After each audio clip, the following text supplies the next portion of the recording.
So let us see arrays of structure practically. So actually we have done with this program previously. Okay, अब इस programme में हमने structure student create किया है और structure student का एक वेरिएबल क्रिएट किया है s1.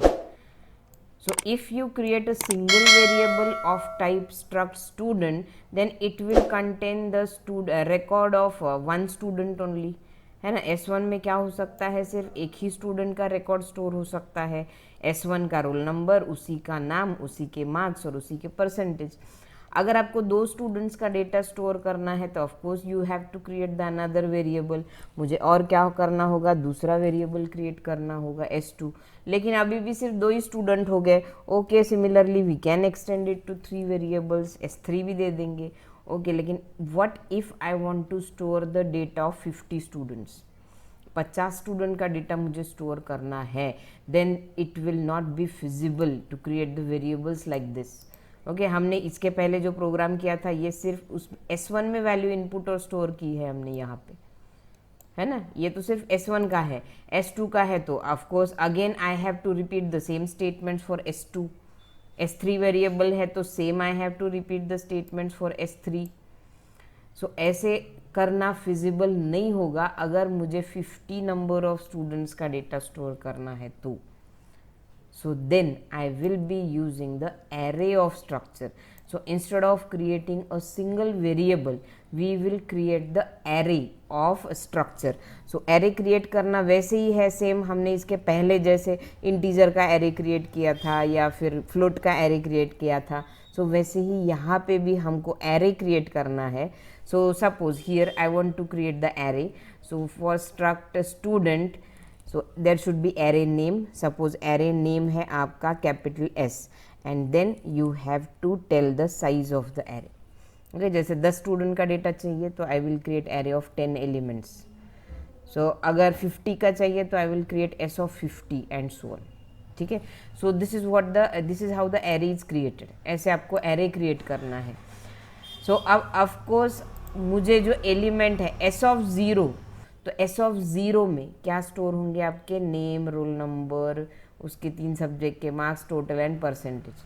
Similarly S of 1 will contain the same members, S of 2, then S of 3, S of 4 and so on up to S of 9. So therefore here to input all the elements in array, we will not input element in each record. So instead I will write the loop just like in arrays. So for I equal to 0, I is less than 10 and I plus plus. Okay, so for अब इस for में मुझे क्या करना है, सभी elements के number, name, roll number enter करना है. सो of course please enter name. So here I will not right S1 dot name. So here I will write S of I dot name. So of course this S should be capital.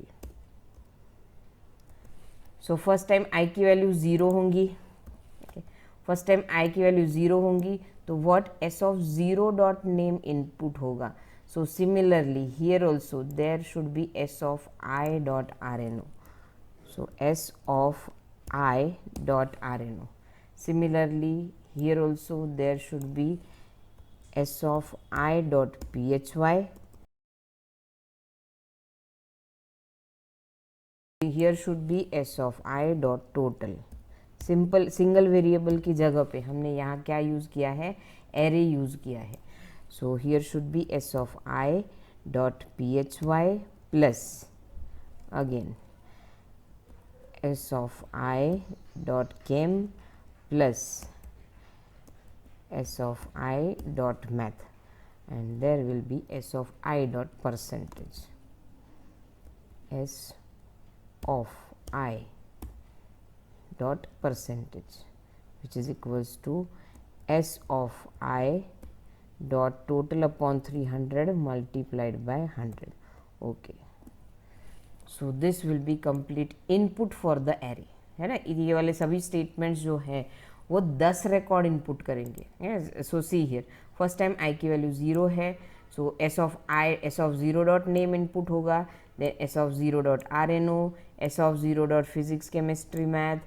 Similarly S of 0 dot total calculate होगा, equal to physics plus chemistry plus math, and then s of 0 dot pr will be calculated. Okay, s of 0 हो गया, फिर से control will be here, I plus plus, I की value becomes 1. So now get s of 1 dot name, 1 dot rno, 1 dot phyk math, s of 1 dot total और s of 1 dot pr will be calculated. ये हो गया आपका दूसरा record. Next time I becomes 2. So now s of 2 will be inputted. s of 2 का name, उसका roll number, उसके marks, उसका टोटल, उसका percentage. Next time I becomes 4.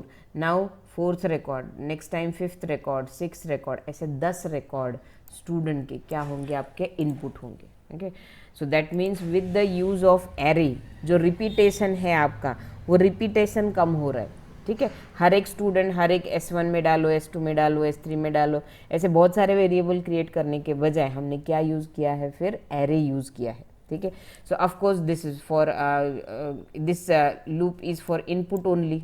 Okay, ये वाला जो लूप है वो किसके लिए है, आपके इनपुट के लिए है. So similarly the loop will be for output also. Okay, so इसके पहले हम एक अच्छा सा मैसेज दे देते हैं इनपुट करने के लिए. यहाँ पे printf enter details of student number, और यहाँ पे स्टूडेंट नंबर दे देते. स्टूडेंट नंबर जैसे पहले 1 आना चाहिए, बाद में 2 आना चाहिए, बाद में 3 आना चाहिए. So this is will be I plus 1. So that means when I की वैल्यू जब 0 है तो मैसेज आएगा enter details of student number I plus 1, that is 0 plus 1 means 1, है ना. Enter details of student number 1, पूरी डिटेल्स इन्फॉर्मेशन फिल होंगी.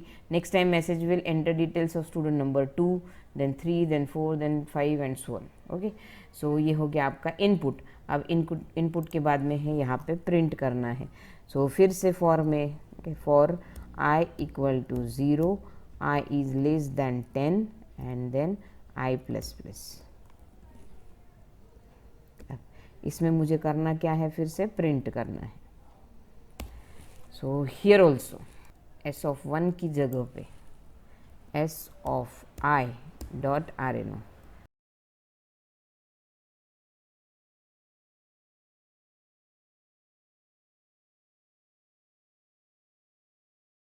Okay, so this is how we will print the all the 10 records. So लेकिन print करने से पहले फिर यहाँ पे भी हम अच्छा सा मैसेज दे देते हैं, printf डिटेल्स ऑफ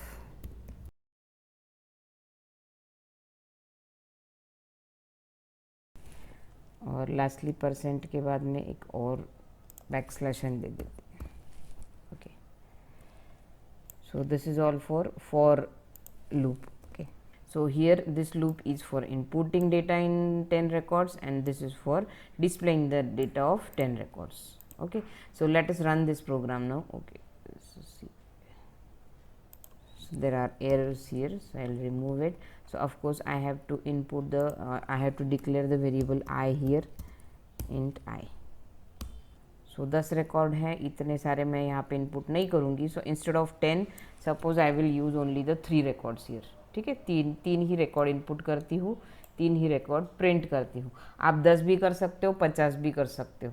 ठीक है, simply you have to change the array size. Array size change करो, जितने चाहिए उतने रिकॉर्ड्स इनपुट करो.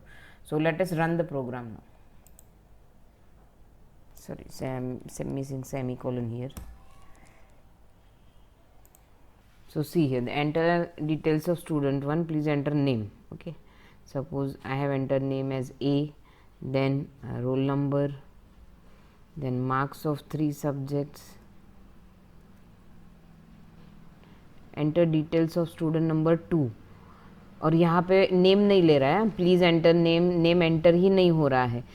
सो here I will use scanf instead of gettys. Okay, gettys के बजाय हम क्या यूज़ करते हैं, scanf यूज़ करते हैं यहाँ पे.